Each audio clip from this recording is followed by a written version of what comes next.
Hello মিষ্টি বন্ধুরা, আমি দেবজ্যোতি। আপনাদের movie Masiha is back at your service. তো আজকে আমরা কথা বলবো ওয়ার 2 কে নিয়ে, এবং রিসেন্টলি একটা ডেভেলপমেন্ট উঠে এসছে রিগার্ডিং দ্য ক্যামিওজ ইন ওয়ার 2।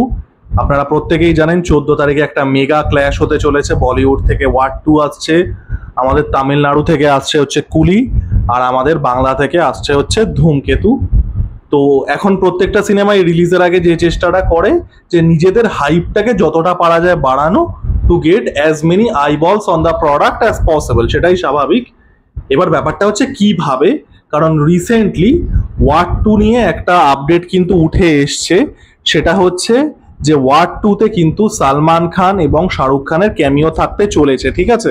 এর আগে আপডেটটা ছিল যে আলফা, যেটা আপকামিং ওয়াইআরএফ স্পাই ইউনিভার্সের ফিল্ম, সেটার একটা সেট আপ এই সিনেমার মধ্যে হবে, এবং ওখানকার যে মেন দুটো ক্যারেক্টার আলিয়া ভাট এবং শারবারি ওয়াগ প্লাস অনিল কাপুরের একটা ক্যামিও থাকতে চলেছে। এখন যে রিসেন্ট ডেভেলপমেন্টটা সেটা কিন্তু যে এই ক্যামিওগুলোর পাশাপাশি শাহরুখ খান অ্যাজ পাঠান এবং সালমান খান অ্যাজ টাইগার হিসেবেও ক্যামিও আমরা দেখতে চলেছি। তো সেটার পজিটিভ নেগেটিভ আমরা সেটা নিয়েই আলোচনা করব। দেখুন, ওয়ার 2 না খুব প্রেকারিয়াস একটা পজিশনে দাঁড়িয়ে আছে, ঠিক আছে। ওয়ার 2 এর টিজারটা খুব একটা ভালো রিসেপশন পাইনি, টিজারটা ভালো একদমই ছিল না। ট্রেলারটা আমার পার্সোনালিতে ভালো লেগেছিল, কিন্তু অনেকের কিন্তু ভালো লাগেও নি, এবং ওভারঅল রিয়াকশনটা মিক্সড একটা রিয়াকশন ছিল। Better than the teaser, but still সেটাও যে খুব ক্লিক করেছে ট্রেলার সেটাও নয়, এবং গানও কিন্তু খুব একটা ভালো রিয়াকশন পাইনি। তো এখনো অবধি কোনো প্রমোশনাল মেটেরিয়ালই কিন্তু ওয়াইআরএফ এর স্পাই ইউনিভার্সের ওয়ার 2 হোম রান মারতে পারেনি। সেই রকম ভাবে একটা ম্যাসিভ হাইপ বিল্ড করা, সেই রকম ভাবে একটা হিউজ কিছু এক্সাইটমেন্ট তৈরি করা, সেটা কিন্তু করতে পারেনি। এবার এক্ষেত্রেই যেটা আমি বললাম যে রিলিজের আগে you need to create as much buzz as possible, so you get more eyeballs on your product, এবং ইভেনচুয়ালি যে ওপেনিং ডেটা হয় বা ওপেনিং উইকেন্ডটা হয়, you get a bigger box office. এবার ব্যাপারটা হচ্ছে, আপনি যখন এই রকম জিনিসে রিলাই করছেন, when you are relying on a gimmick, সেটা না মানে it's not a good look on your product. সেটা আমি কেন বলছি, দেখুন আমি এটা আগেও বলেছি যে এই ওয়াইআরএফ স্পাই ইউনিভার্সের আই ডোন্ট বাই ইট, ঠিক আছে। এটা প্রচুর ফ্যান্স আছে, ইন্ডিভিজুয়াল স্টার্স যারা আছে, এসআরকে, সালমান খান, ঋত্বিক রোশন, তাদের ইন্ডিভিজুয়াল ফ্যান আছে, এই সিনেমাগুলোর প্রচুর ফ্যান আছে। Good for you guys. Cinema subjective জিনিস, টেস্ট আলাদা হবে। পার্সোনালি আমার এই সিনেমাগুলো খুব একটা পছন্দ কোনো কালেই যে হতো তা নয়। আমার যেরকম এসপিওনাজ সিনেমা ভালো লাগে, যেটা আমি জন ইব্রাহিমের সিনেমা ফিল্মগুলোতে কথা বলছিলাম, বা জর্জ ক্লুনির ফিল্মগুলোর কথা বলছিলাম, কিছুদিন আগেই ভিডিও বানিয়েছিলাম, চেক আউট করতে পারেন। যে একটু হার্ড এসপিওনাজ, যেখানে রিয়েল লাইফ জিও পলিটিক্সের সাথে সিঙ্ক করে, ঠিক আছে। এই রকম স্পাই ফিল্ম আমার কাপ অফ টি নয়, বাট যাদের ভালো লাগে, গুড ফর ইউ গাইজ। এবার এই ওয়াইআরএফ মানে স্পাই ইউনিভার্সের একটা বুনিয়াদি সমস্যা আছে, ঠিক আছে। একটা ফাউন্ডেশনাল প্রবলেম আছে, সেটা হচ্ছে ল্যাক অফ কালচারাল কানেক্ট। এটা নিয়ে আমি মাস 2 কি মাস 3 আগে একটা ভিডিও করেছিলাম যে কেন YRF spy universe is doomed from the beginning, কারণ এটা বেসিক্যালি একটা জোড়াতালি দেওয়া ইউনিভার্স, ঠিক আছে। আজকে মার্ভেল বা ডিসি এই ইউনিভার্সগুলো তৈরি হচ্ছে কি করে, সেগুলো অলরেডি কমিক বুকে এক্সিস্ট করে, ক্যারেক্টারগুলো অলরেডি কমিক বুকে ইন্ডিভিজুয়াল লেভেলেও এক্সিস্ট করে। সেই ক্রস ওভারগুলো একজনের সাথে অন্যজনের গল্পের ক্রস ওভার হচ্ছে, that also exist on the comic book, এবং মাল্টিপল জেনারেশন সেটা পড়ে বড় হয়েছে। মার্ভেল যখন এমসিইউ আনছে, সে এই ক্রস জেনারেশনাল কালচারাল মেমোরিটাকেই তুলে ধরছে, যেটা তারা কমিক বুকে পড়েছিল। ওয়াইআরএফ জোড়াতালি দিচ্ছে একটা সাকসেসফুল ফর্মুলার। হিউজ ডিফারেন্স আছে, আমি ওই ভিডিওটা ডেসক্রিপশন বক্সে বা লিঙ্কে দিয়ে দেবো, you guys should check it out, ঠিক আছে। তো অলরেডি ওয়াইআরএফ এর একটা ফাউন্ডেশনাল সমস্যা আছে এই স্পাই ইউনিভার্সের। Secondly, they are repeating the same mistake, ঠিক আছে। আপনি যখন একটা গিমিক নিচ্ছেন and you are trying to sell the movie based on that gimmick, তার মানে কি, তার মানে আপনার নিজের প্রোডাক্টের ওপরে কনফিডেন্সটা নেই। আপনি নিজের যে সিনেমাটা বানিয়েছেন সেটা, তার মানে আপনি স্যাটিসফাইড নন এবং আপনি জানেন অডিয়েন্সের কাছে সেটা হয়তো কতটা কানেক্ট করবে কি করবে না আপনি শিওর নন, তাই জন্য আপনি কিন্তু এই গিমিকগুলো আনছেন। এটা আমি হাউসফুল 5 যখন ওই একটা ভুলভাল গিমিক এনেছিল 5A 5B, আমি তখনও বলেছিলাম যে audience are smarter than this, তারা এই জিনিসটাকে দেখতেই পাবে যে নিজের কনফিডেন্স নেই প্রোডাক্টের ওপরে, সিনেমা জালি বানিয়েছে, এখন এই করে সেল করার চেষ্টা করছে। The same thing is happening with War 2।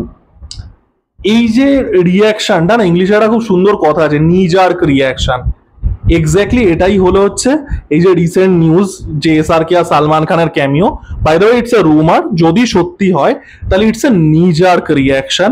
আপনার টিজার একদমই ভালো রিসেপশন পায়নি, আপনার ট্রেলার মোটামুটি রিসেপশন পেয়েছে, সেটাও খুব ভালো না, যদিও এগেন ট্রেলারটা আমার কিন্তু পার্সোনালিতে ভালোই লেগেছিল। গান সেভাবে ওয়ার্ক করেনি, কোনো কিছুই সেভাবে ওয়ার্ক করেনি। On the other hand opponent যে সিনেমা কুলি, তারা যে ট্রেলারটা এনেছে, তাদের যে গানের স্ট্যান্ডার্ড, তাদের প্রমোশনাল মেটেরিয়ালের যে স্ট্যান্ডার্ড, আমরা সেই স্ট্যান্ডার্ডের ধারে কাছেও যেতে পারছি না। চলো let's plug in a gimmick, এবং গিমিকটা কি, শাহরুখ খান এবং সালমান খানকে ঢোকাও, ঠিক আছে। এবার সমস্যাটা হচ্ছে ক্যামিও থাকায় কোনো সমস্যা নেই, ক্যামিও থাকতেই পারে, lot of Times actually a cameo enhances the product.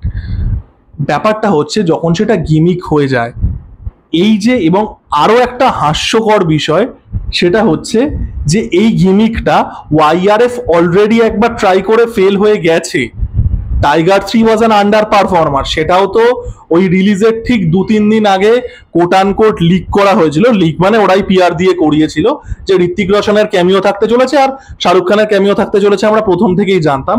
তা সত্ত্বেও এই যে শাহরুখ খান, সালমান খান এবং ঋত্বিক রোশন, তিনজন জেনারেশনাল সুপারস্টারকে আমরা একসাথে দেখতে পাবো, সেটা করেও কিন্তু মানে tiger 3 was an under performer. Tiger 3 পাঠানের হাফের ব্যবসাও করেনি, তাই পাঠানের 40% ব্যবসা করেছিল, তাই না? তো it already did not work. এই যে তিনজন জেনারেশনাল স্টারকে একটা ফ্রেমে আনবো, না you are adding junior NTR, but it's more of the same thing, যে এই 3টে বা 4টে জুনিয়র NTR কে অ্যাড করে সুপারস্টারকে আমরা একই ফ্রেমে দেখবো।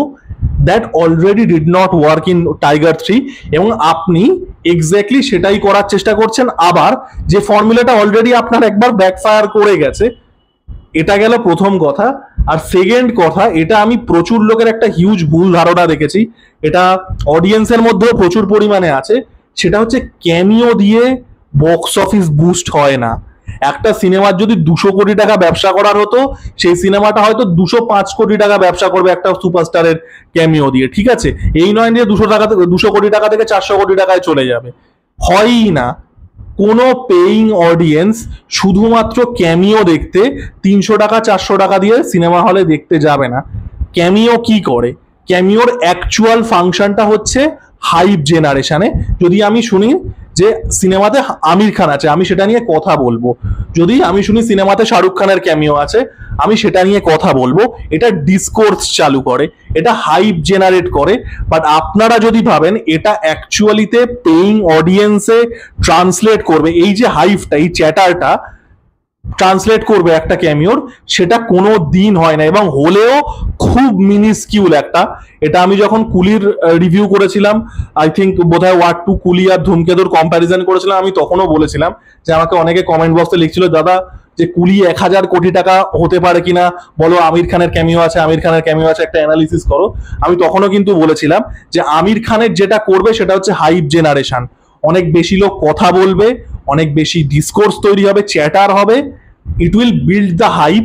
বাট আমির খানকে শুধুমাত্র দেখতে, এবং আমির খানের কিন্তু শুধুমাত্র ক্যামিও নয়, 15 মিনিটে একটা ফুল ফ্লেজেড রোল আছে, রোলটা ছোট but it's a full fledged role, মানে ওই হাত নাড়িয়ে চলে গেলাম 10 সেকেন্ডে তা কিন্তু নয়, সেটা কিন্তু মেজর টিকিট সেলসে কনভার্ট হবে না।